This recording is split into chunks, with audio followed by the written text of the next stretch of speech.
To meet you. Yeah, for sure.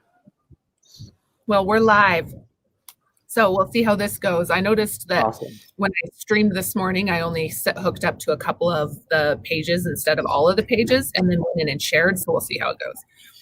It may be. I'm in the process of switching over. I've got the logo up today instead of CBD Collective, so. Oh, okay. Anyway, how are you? Welcome. Yeah, Welcome. Thanks for having me. I appreciate it.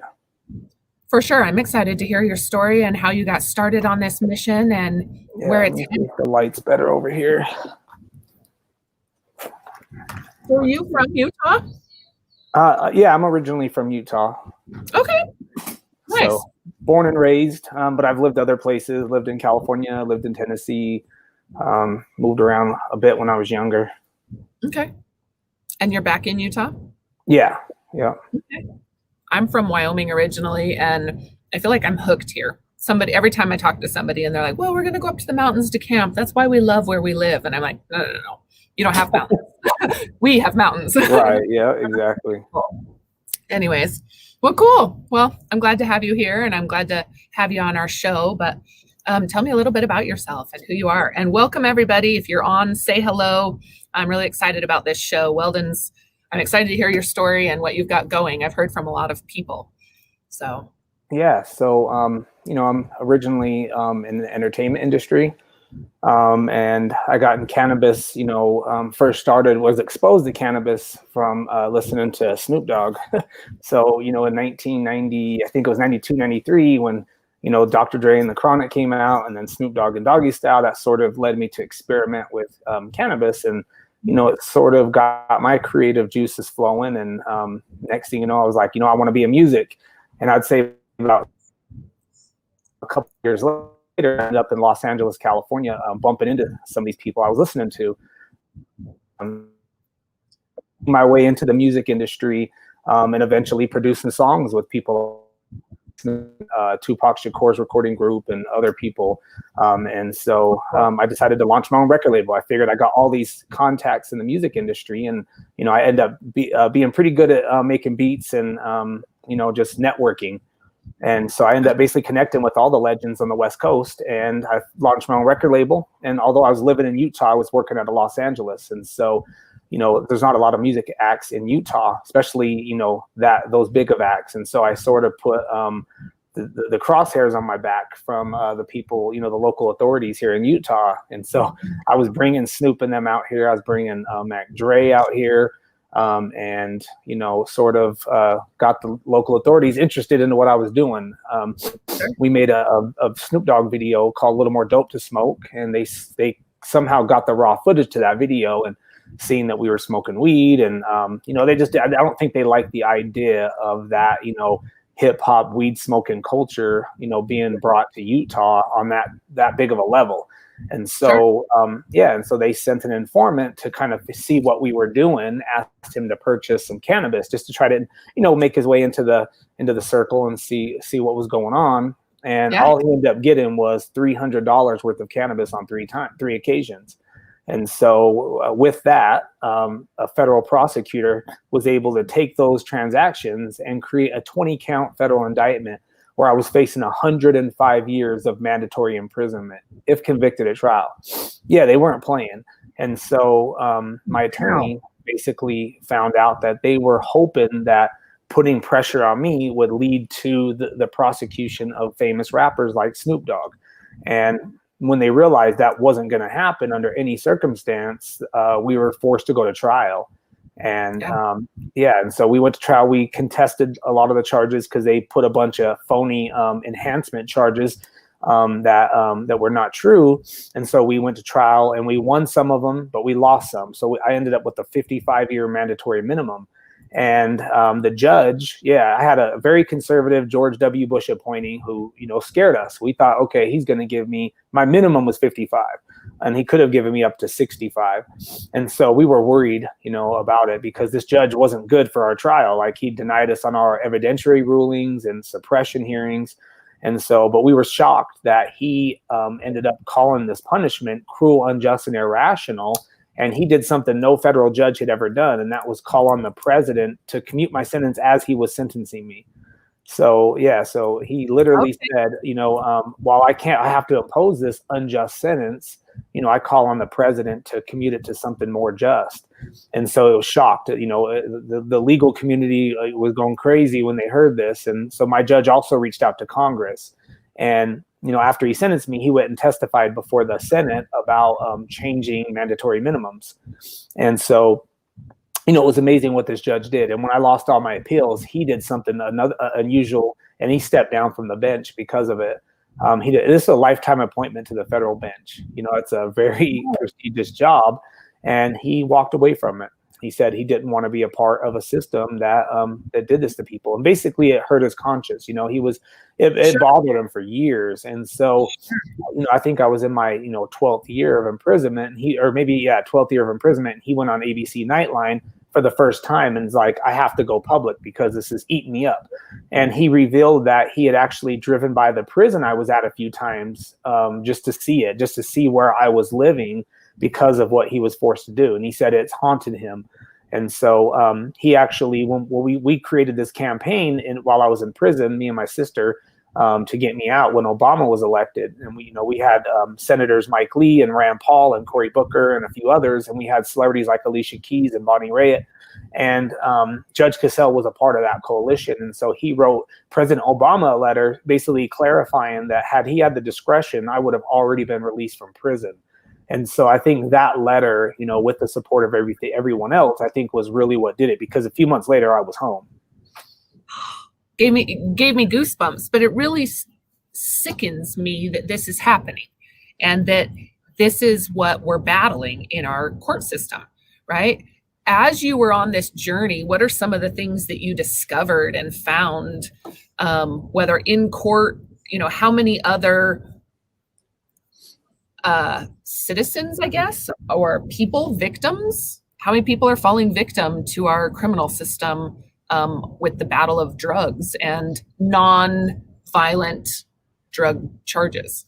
Yeah, I mean, drugs won the war on drugs. So, we need to move past that and understand that. And, one of the things I've learned, multiple things that I've learned, but one of the, my worst fears were realized that people in our justice system aren't, these honorable, noble people. I had a prosecutor that wanted to take away my life because I wouldn't cave into his pressure. And we had investigators that were okay with trumping up charges and actually lying on the stand, altering police reports, because they look at us as they look at this as a real war, because it's a drug war. They call it a war, but they look at us as free game. They look at us as enemies in a war, and that all options are open. And winning means everything. And so they looked at me, and I was the enemy. So they were okay with taking literally something I would have gotten probation for in the state of Utah. They turned that into a life sentence in the federal system because they have more tools in the federal system. Our federal system is so draconian that they give prosecutors these options where they can design your indictment in a way where you're never coming home. And they can do it to almost anyone. All they need to do is put pressure on witnesses, and those witnesses will say whatever they want them to say. And that's what happened in my case. And so that's the problem with the federal system. And that's why you see other, individuals in there for cannabis cases that are serving life sentences, that are serving 22 years. There's a guy in Modesto, California. He got 22 years for operating a legal medical dispensary in California, Modesto. So it was under the California initiative. He got indicted, I think, in 2008 at the tail end of the Bush administration, and he got 22 years for following state law. And he was following state law to the T, but it's still illegal federally. Mm-hmm. So they can pick on whoever they want and go after them, and there's nothing anyone can do about it. And so, we were able to get his co-defendant out through a presidential commutation of sentence, but they denied his commutation because he made a rap video saying "F the feds." And so that shows you how petty these people are. We filed a presidential commutation for both of them. There was Ricardo and Luke, and they both got 20 plus years mandatory. And they granted Ricardo's because he was the quiet guy that just went along with everything. And Luke was the more outspoken activist. he made the video, saying F the feds and all that stuff. And so, that's how petty they are. They said, okay, we'll let him go, but we're keeping him in here because he's the loudmouth. And he's already been in there 12 years. Like, come on, like how much time do you need to serve for following state law?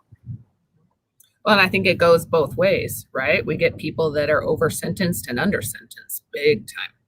Well, I think the problem is that it's backwards. So they'll give child molesters, they'll give rapists, they'll give them small sentences, and then they'll give the marijuana offender or the drug offender these long sentences. And so they need to, use these resources instead of locking up people for drug cases. They need to use the resources for, the violent people where there's victims in the case, financial victims, physical victims.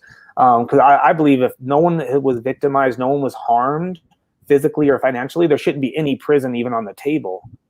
And so, we need to find a way to deal with, these types of criminal offenses using something else than prison. I mean, for one, I think drugs should be decriminalized altogether. But for far as the other crimes that are related to them, I think needs to be another way to deal with that.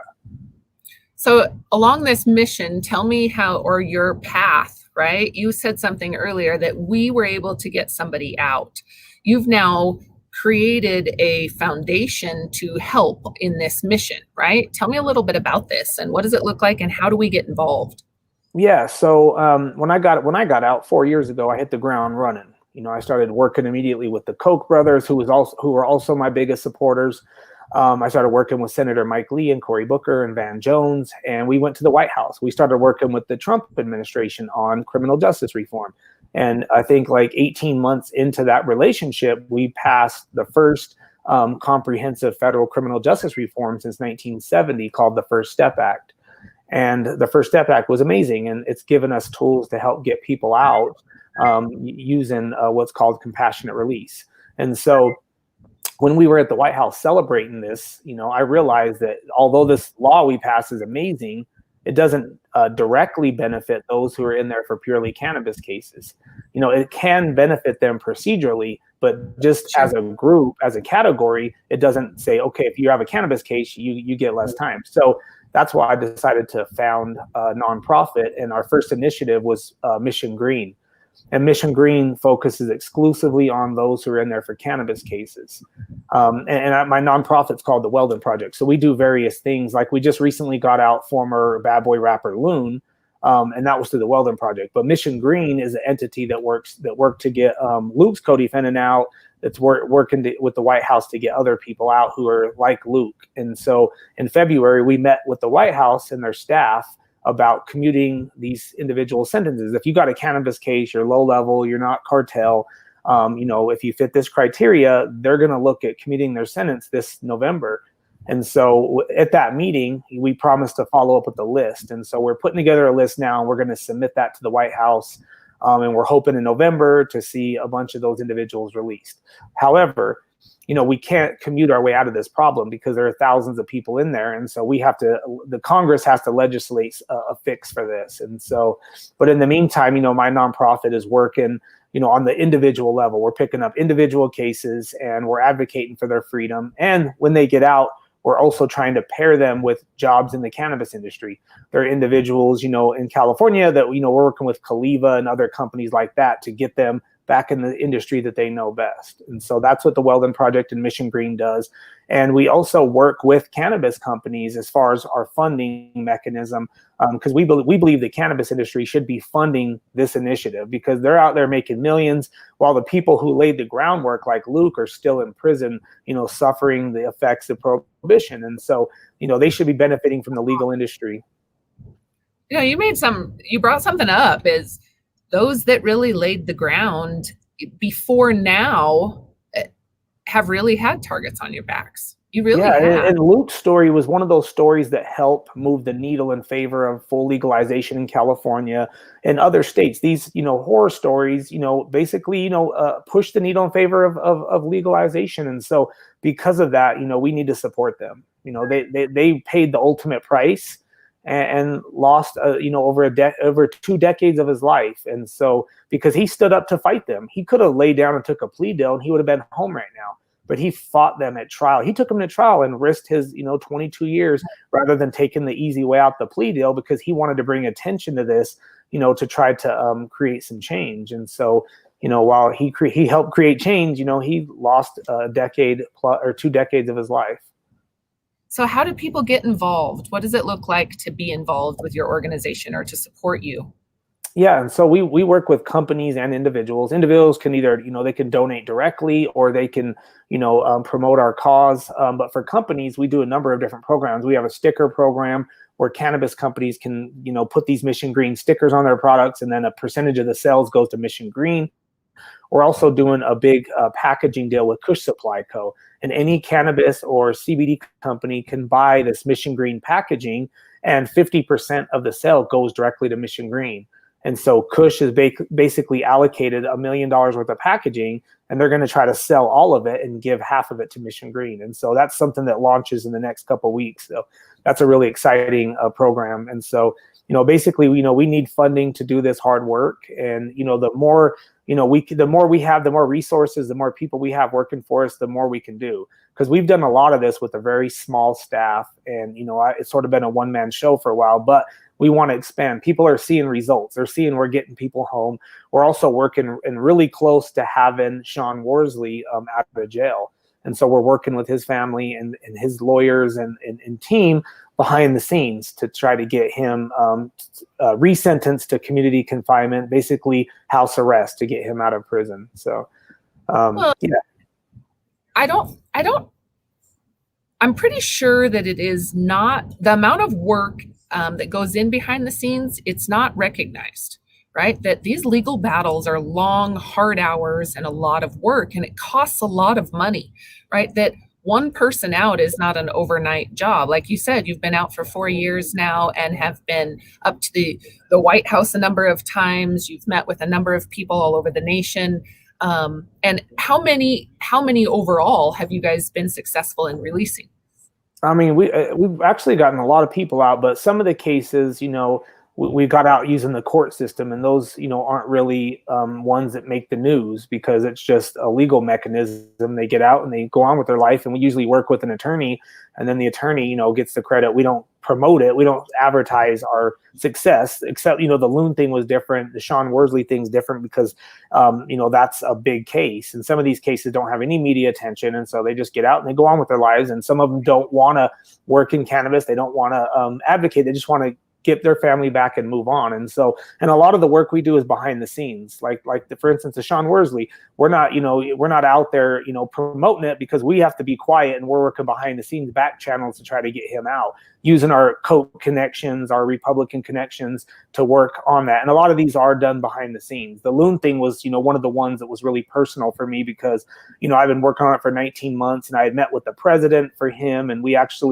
actually approved his case for release, but then coronavirus hit. And so it kind of shelved it. So I had to get him out a different way. And so a lot of the work we do is unrecognized, but we are actually working on a number of cases, and we've had a number of successes. And the bigger our organization can grow, the more we can do, because we are in a position to get this done.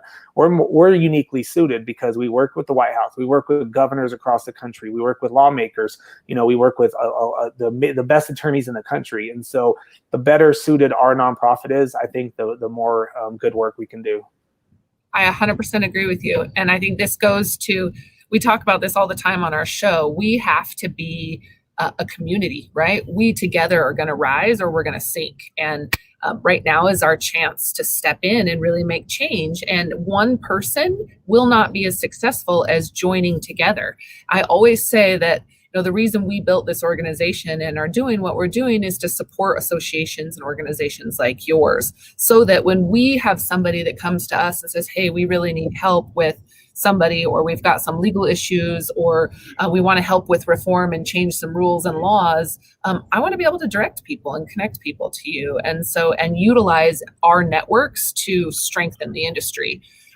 So what does that look like as far as people getting involved? How do they reach you? And is there, what if somebody has a case that they need looked at or want to get involved, as far as people to come to say they know a family member or somebody that's in prison? Yeah, I get that we get that every day. And so if someone wants to help, there's a number of ways you can help. You can go on the weldonproject.org and you can sign up to be a volunteer, or you can donate directly. You can share our donation page, and you can reach out to us on Instagram at Project Mission Green, at Project Mission Green, basically. And you can either send us a message on the website or on the social. And so we've had a number of people, when they've seen our successes, reach out to us. And while we can't help everyone, I think, the more we grow, I think we're in a better position to help the most as possible. And if we can't, we can refer them to someone, because, we're trying to stay focused on the cannabis cases, because we believe that these individuals should not even be considered criminals. They're entrepreneurs. They may have been in the wrong state, or, at the wrong state at the wrong time, Right. Like, for instance, people were prosecuted in California, and now it's legal. And so we're trying to get them out and get their convictions expunged, because they should be, looked at as an entrepreneur, not a criminal or a felon. Right. Well, and to be clear, it's not a free all, right? It's not a free for everybody. I understand that there are rules, and there are probably people that deserve restrictions, right, due to unsafe actions. How about that? But I'm with you in the sense of, the more people that we get on board to support, and if you know somebody out there that is able to support, let's connect, because the more success we have at decriminalizing cannabis, the more opportunities we have to really change our economy and change our world, I believe. COVID has opened a lot of opportunities for this. And I don't know what you said that it's kind of put some things on hold for you, or did on some cases, but in general, do you feel like in the industry itself, opportunities have opened up since the pandemic? Definitely. I mean, I got loan out because of COVID. And so, Yeah. COVID opened the door, because now courts are looking at it like, okay, I gave you a drug sentence, not a death sentence. And so, if a judge looks at, I gave you a 10-year sentence, you're at your 8th year and you might die, I didn't intend for this. So I'm going to re-sentence you, to, if I known the pandemic was coming, I would have sentenced you so you got out right before it. So they've been basically re-sentencing people and letting them go because of that. And so I think the pandemic has opened, I think it's made federal judges look at sentencing differently. And so, yeah, there have been, probably since the pandemic, I think there have been like 800 compassionate releases from federal judges. And I think, there have been a variety of individuals released, but, one of the factors that judges look at is this person a threat to society? Because obviously, the justice system should all be about public safety. And so if we're not making the public safe, what are we doing? Why is this person in jail? If it doesn't solve a problem by keeping Loon in jail a couple more years, does that solve a problem? Of course not. Let him go. And so, Right. we need to be saving, using these resources where the law enforcement really needs it. They need to end this drug war, end this, always trying to look for something in someone's car, trying to smell in their car, see if they got weed. Let's focus on keeping us safe and people who are out to harm us, rather than having some drugs. So I think people should be able to do what they want with their bodies. I think if you want to, smoke weed or use some other drug, you should be able to, as long as you're not harming someone else in the process. I think the government should stay out of that. That's my opinion. Well, and there's definitely a piece where accountability has been lost, right? I understand if I'm shoving it down your throat, that's a problem. Yeah, But absolutely. at what point are you accountable for taking it and consuming it? Absolutely. Influence, Personal responsibility, for real. there is definite accountability, and that we are in control. And so Justin brought something up, or Hemp Back Tracker, a friend of ours, Justin, just brought something up, and I want to ask before I share his comment. What do you see as far as need for help in the industry with hemp and people being charged for cannabis? What do we need to do collectively, or what are you guys doing as an organization for that problem? Are you saying, so people are being charged having hemp and being charged as cannabis? Yes. Oh, wow. I didn't know that. I know I've heard of some cases where someone had cannabis and they said, well, it's hemp, and they had to let them go because they can't tell the difference. And so that I didn't realize that could create a problem on the other side. If someone has actual hemp and they can get charged for cannabis because they can't distinguish the two. Yeah. So Justin I'll connect you guys, but he said we'd love to collaborate and learn more about how we can help avoid the hemp cases turning into cannabis cases, especially from the viewpoint of people that have been affected by it already. I know just recently there was an arrest in Wyoming that made the news. There was a large group growing hemp, and they were arrested and had thousands of pounds seized because it was cannabis, because it tested hot. It was like 1% THC. So yeah, I'd be interested in moving that kind of conversation along and exploring it a little bit, because it's definitely a topic that comes up a lot as we focus a lot on hemp growth, that, you know, the growth of hemp and manufacturing and distribution. And by the way, hi, John. Hey, welcome. I'll catch up. I didn't realize it was a gray shirt day. Ah, you guys got them. Oh, I'm white. But I guess we got the memo. I'm gray. Is this gray? Yeah, it's gray. Anyways, Weldon, John Weldon. Nice to meet you, Weldon. Hey, John, nice to meet you. Yeah, so I would be curious, because I think that that's a concern even on the legalization side of flower, say hemp flower in Utah, and the arrests that happen because the lack of ability to test on the site on whether or not it's actual cannabis or hemp. And what I guess where I'm even more concerned is intent to grow. You know, if we're growing with the intent of growing hemp and it goes hot to say even 1%, it's still not really with the intent to sell or distribute cannabis. But right. It's considered cannabis at that point. It's a hot crop. Yeah, Utah's got some issues with its hemp laws anyway. You know, you should be able to smoke hemp if you want to. We should be able to sell hemp in jars. So we're definitely, you know, out of whack for that. So because I know, you know, a number of people that want to sell hemp here, and they're like, why can't we sell, you know, jars? You can't even smoke hemp here, and it's federally legal. It's crazy. So yeah. Sorry, go ahead. What does it look like in other states? You know, what are you seeing outside of Utah compared to what's inside Utah? You know, I hear a lot of comments about, you know, there's a lot of big farms in Utah, and what I see outside of Utah trumps the size of distribution or growth. Oh, for sure, 100%. So what's your opinion as far as what are other states doing that you see that's working, or what do you hear that's working versus not? Yeah, well, I think Utah, and I don't know if the other states, Idaho, I think there was only a couple states that are actually not fully following federal law. You know, federal law legalized hemp, and, you know, we should be able to sell it in any form. You know, it should be smokable, because a lot of people smoke hemp cigarettes to quit smoking, you know, nicotine or whatever. And so I think it's actually a benefit if the state allows, you know, hemp cigarettes. And so I think there's some room to challenge, you know, the state in federal court over that. And I believe JD, the lawyer, he's a friend of mine. I think he's working on that, and I really hope he succeeds. Oh, well, shout out to him. We'll stand right behind him, because I think that that's a valid argument for sure. Anyways, how's football been, John? Random. I haven't seen you for a while. I wanted to touch base. Oh, no. Things are great. Things are awesome. Yeah. It's going to be interesting with COVID and everything. Just how life begins again. With new regulations, so it'll be fascinating. Man, I think we're going to do online school this year.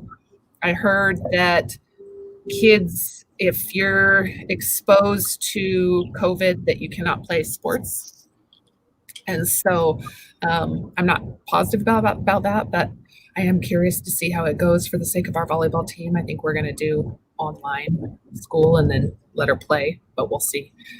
Anyways. Yeah, I'm glad to have you back. I'm glad to see you. But thank you. Yeah. Thanks everybody who's joined us today. If you are on and say hello, please drop a note. I will make connections. If you guys have any questions for Weldon, don't hesitate to drop a note.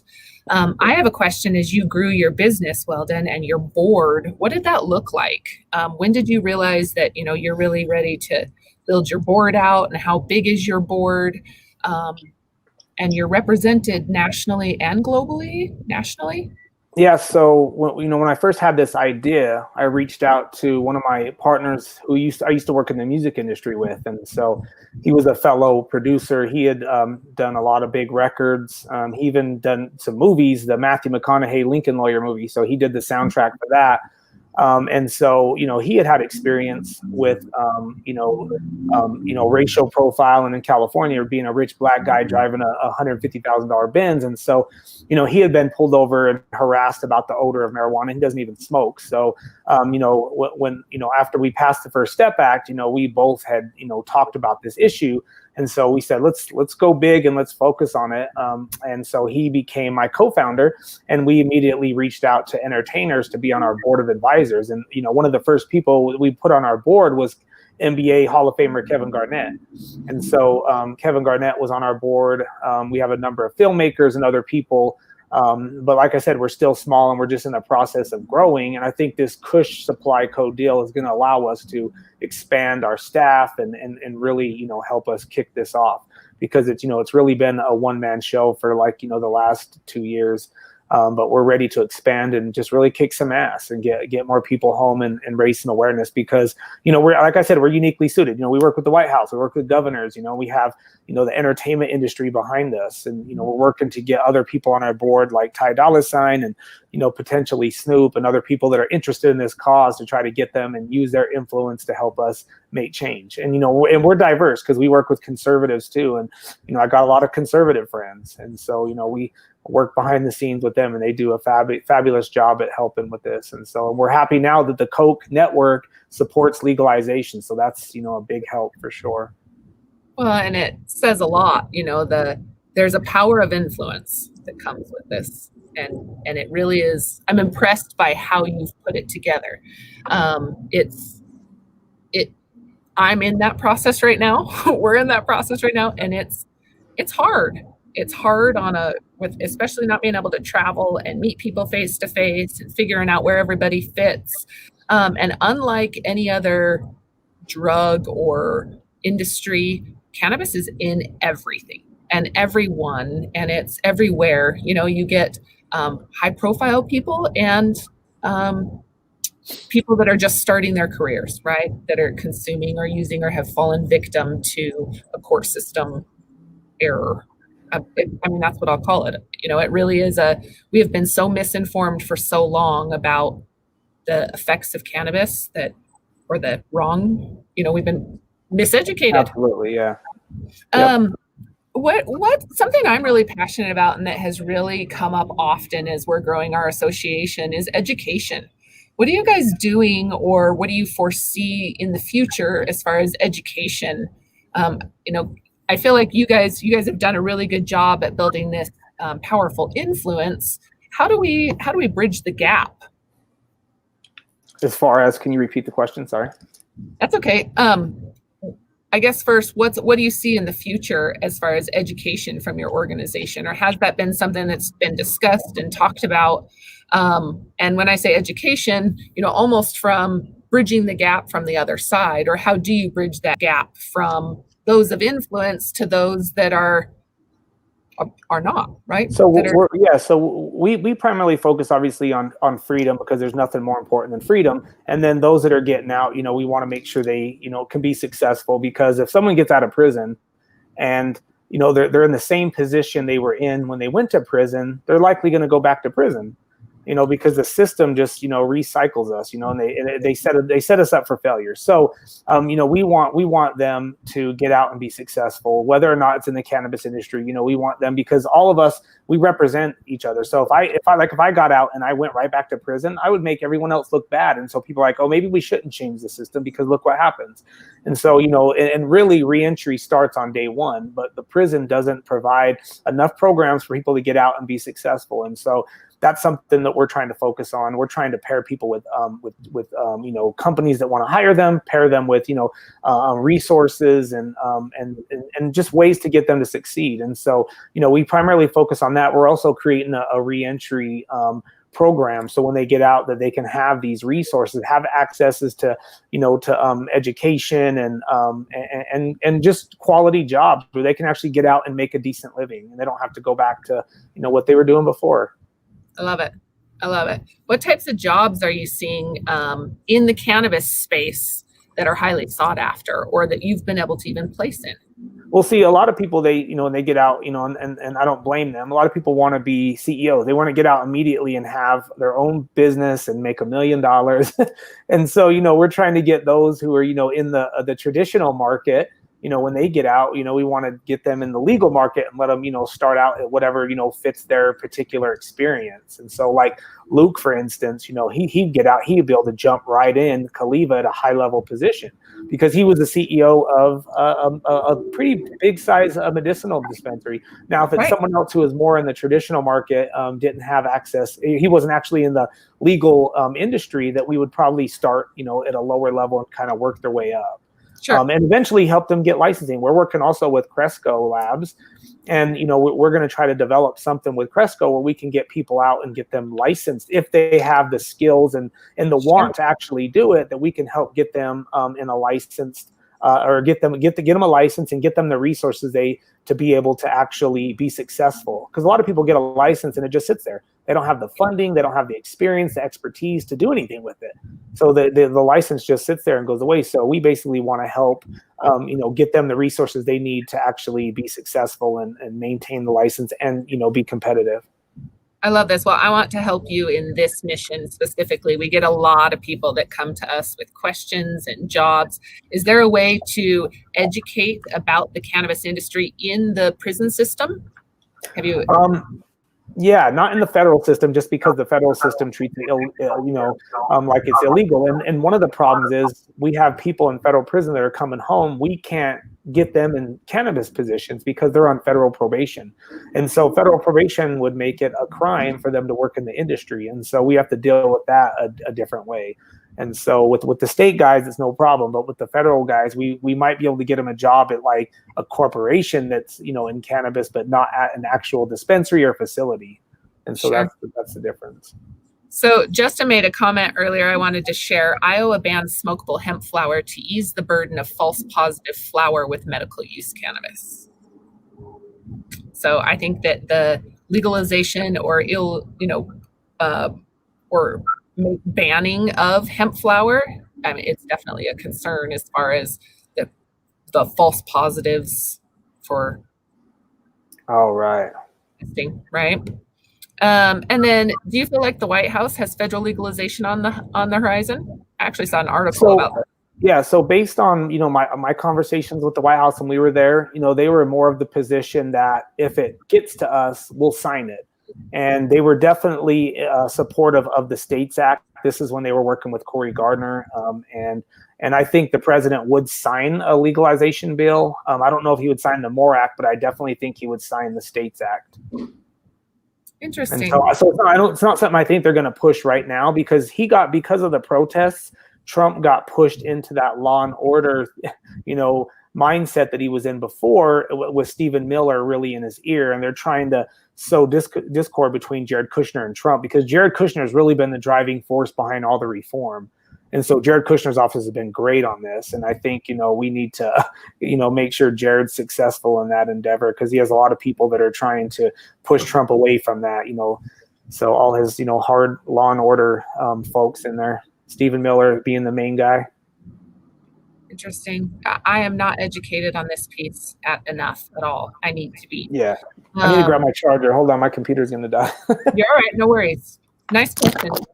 I appreciate those. Keep them coming. And Tana, I'd love to support you and help. I think that it would be an awesome give back and something I'm really passionate about as well. So John, what else has been new? Where's Ryan today? What? Where's Ryan traveling to? He's in Arizona today.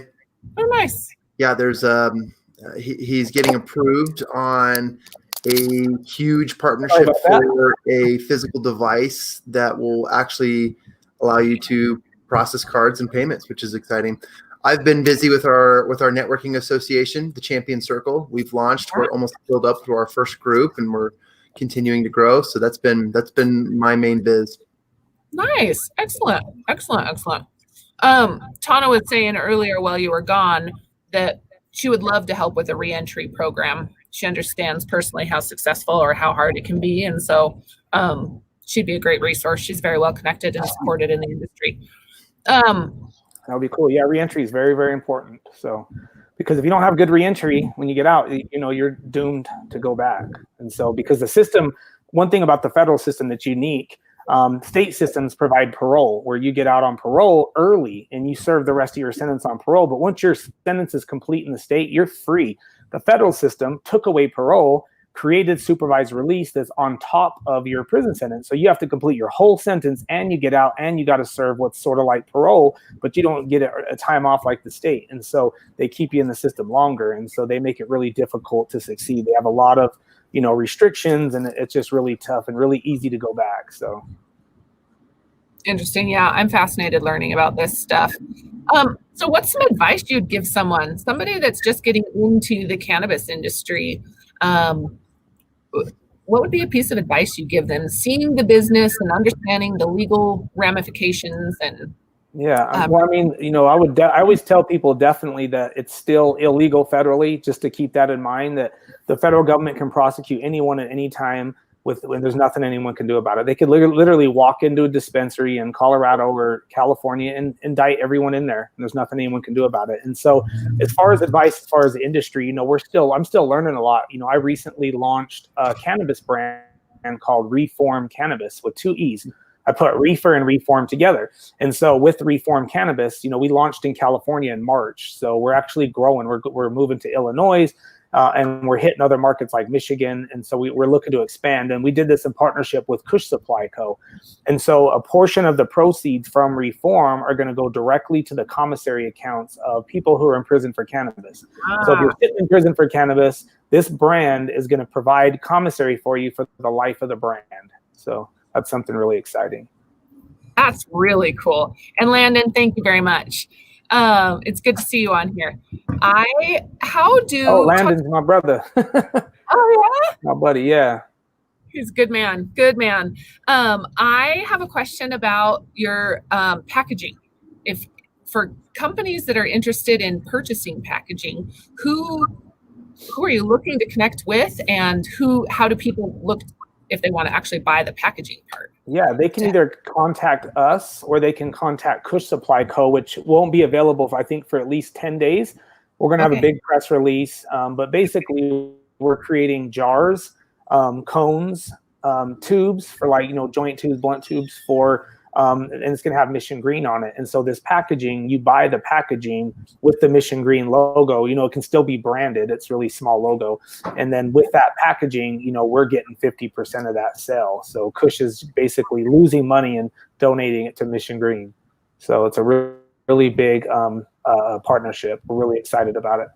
It'll be the biggest donation of any cannabis company. It's worth almost $500,000 if we sell all the packaging. And so it's really cool. Kush is really dedicated, and we're really excited that they chose our organization. Well, if you'll share that information with me, I would love to share it here as well. I would love to even send something out to anyone on our list to see if we can help support you. I would love to help sell those out right away, because I think, like you said, it's a great boost. And anybody else that's looking to get involved to support this mission, right? Please don't hesitate to reach out. We've said all the time that, as the tide rises, all boats rise, and we need everybody's support, right?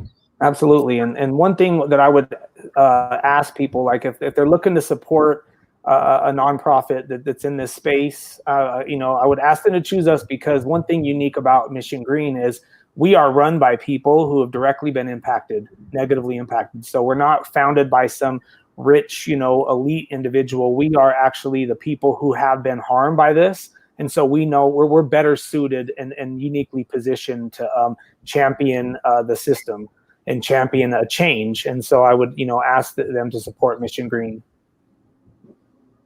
You say, you're right. You're right. You are. And I compare this to being a parent. I always joke around that the best parents are always the parents that don't have kids. Just ask them, right? And it's the same thing in the legal system. If you don't know how to navigate the legal system, it's very hard to figure out. And not ever being in it, how do you figure it out? And so I think that you guys, like you said, being negatively affected, you get it on a compassionate level. And I think that that's the most valuable piece is you understand you're not in it for the money. This isn't about a quick buck. This isn't about, putting people away that deserve it or freeing victims that don't. It really genuinely is a compassion piece. I think that. Yeah. My friend said it the best. He said the people closest to the problem are closest to the solution. And so, and that's that stuck with me, so the first time I heard that. And so I felt like, I'm one of the people closest to the problem. So, we have the solution because we understand the problem better than anyone. Yeah. And so, we're definitely unique and authentic because, everyone, all the co-founders have been impacted directly. So. Absolutely. Well, somebody made a comment that I've said a couple of times that Trump would be very successful with protesters if he reformed cannabis. There's been a few times during I think if he legalized cannabis, I think his chances would skyrocket. And his advisors don't see it that way. They're really pushing him away from that right now. And I think, there's a number of things he could do that would increase his chances. And I don't know why he's not doing it. It's funny. Well, there've been a few times we've said, man, during these protests, if they would just drop a smoke bomb, just chill everyone out, help everybody relax for a little bit. How about hemp packaging? I would assume that the packaging can be used, or is there packaging that can be used? Well, yeah, it can be used for anything. And so, we even have the pods or whatever for vaporizers. So there's a number of packages. I mean, it's limited to what they have, but these packaging that they identified is going to be all allocated for this program. And so, the sooner we get rid of it, the sooner we can have funding to go, do more work and go meet with the White House some more, bring our team out there and sit down with them and really come up with some solutions. Okay, so I encourage everybody that's out there, let's try to find a way in our hemp and or cannabis space, right? Both. I always feel weird when I say that. It's cannabis in the cannabis industry, whether you're selling hemp or not, it's cannabis. Yeah, absolutely. Right. But in the hemp space or the cannabis space, let's find a way to utilize their packaging so that we can either fund directly, donate directly, reach out and offer services directly, or, find a way and a solution for what you need, as well as being able to provide some resources to Mission Green. Yep, absolutely. Tana just said, call Muscle MX and ask them to buy packaging. I'll do that. I'll make that approach for you if you want, but Tana's actually really good at that. I actually heard of them. I think we gave some of them out at our launch event. The Mission Green launch event was at the Weed Maps Museum of Weed last year. And so I think we gave some of those out, the Muscle MX. So how do we stay involved with you? I mean, you travel a lot on a lot of different events. What are the main places you see in your future for events or press releases? California and DC. Those are the two places. So, we're looking to go to DC to screen my documentary with folks from the White House and on the Democratic side. So coronavirus ruined it. We were going to have a big event before the election, screen my documentary, and have both sides talk about what they want to do on this issue. And so we're still going to try to do it. I don't know if it's going to happen or not, but we sure hope so. Well, whatever we can do to support you there, I'm happy to do that. I'd love to support you. Here's another great opportunity. I'd like to connect on the volunteer side. We place injured workers and nonprofits to volunteers while their employer pays their wages.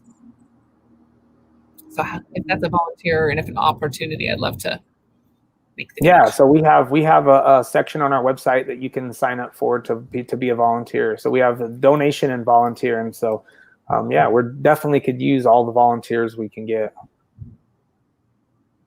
And we can also help. We're also willing to volunteer ourselves if we can be helpful to benefit another nonprofit or individual.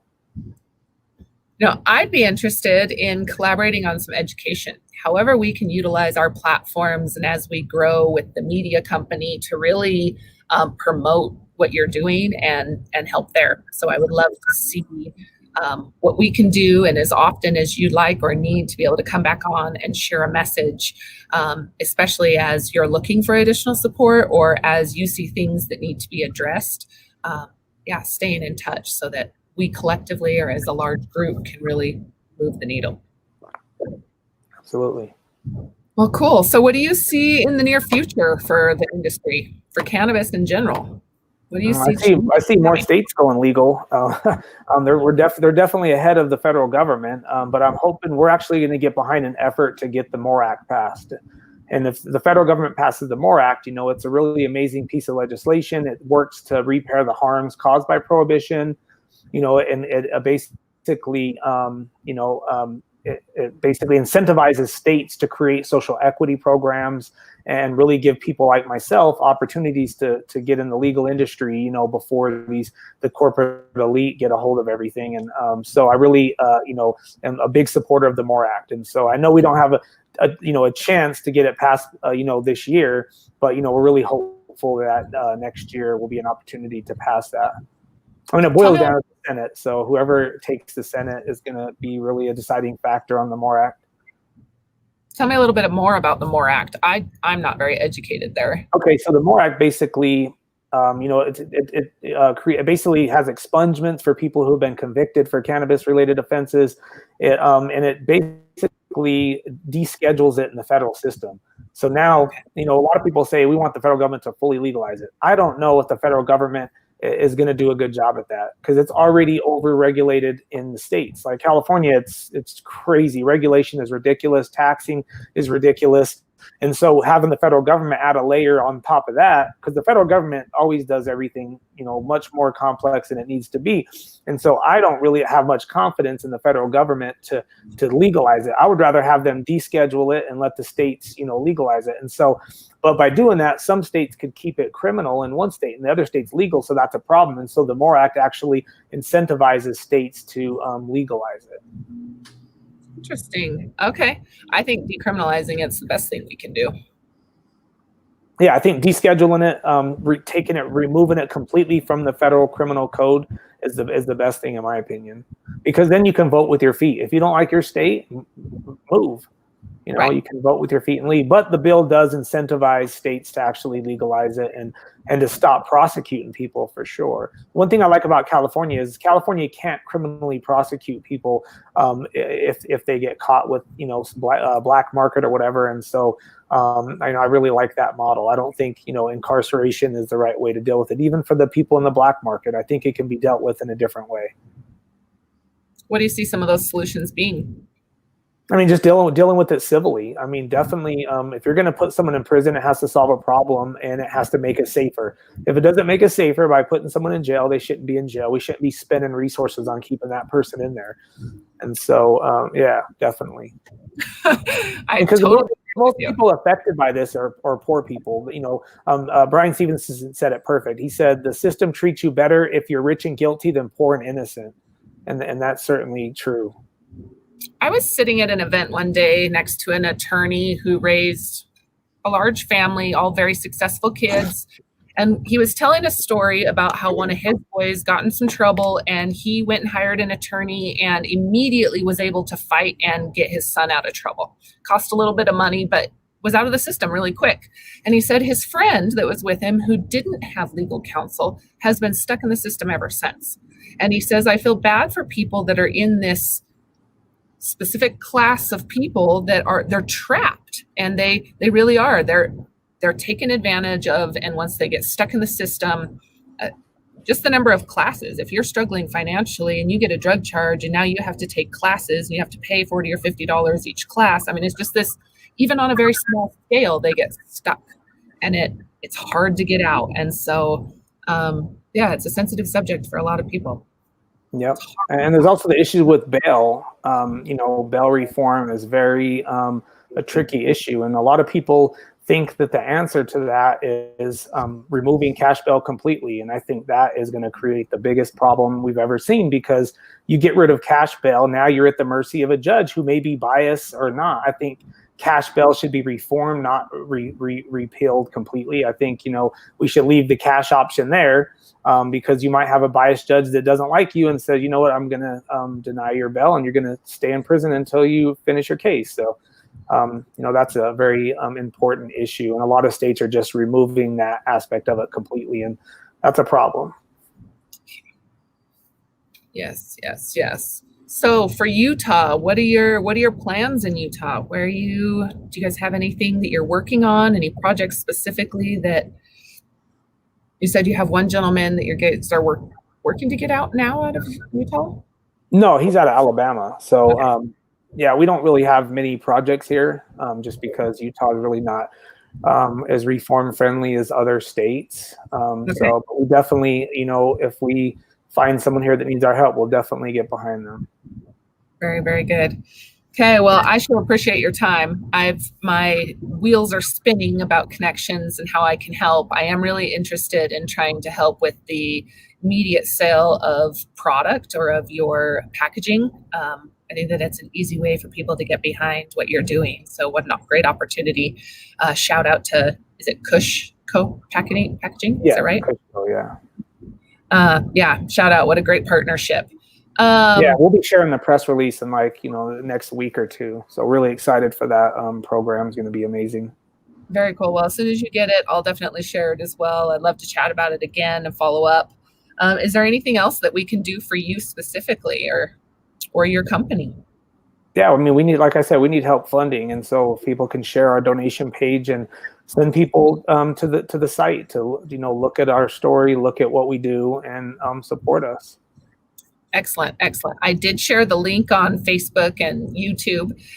Weldon, if you need anything else, don't hesitate to reach out. We have an AHA board meeting on Tuesday afternoon. I'd love for you to be involved. I'd love for you to sit in. It's just a Zoom meeting right now. We're not doing anything face-to-face, but as we're growing globally, it's really opened a lot of opportunities, and the need has just been more and more obvious. So I'd love to have you on board. I'd love to introduce you to people and get contacts out to people that can help support you and help grow your mission. Yeah, send me the information. Will do, for sure. Other than that, thank you very much. Go ahead. Thanks. No, I was going to say thank you for having me. Yeah, it's been fun. Please stay in touch. If you know of anybody else that would love to come on, we are opening our schedule again. I have a few spots available this month for interview on our live. So Weldon, I'd love to get the message out and continue to interview people on your team or people that you connect with and share your message and your story. Sounds good. Thank you. Cool. Thank you very much, guys. We'll see you another time, or I guess Monday potentially. Yeah. Okay. Well, thank you, guys.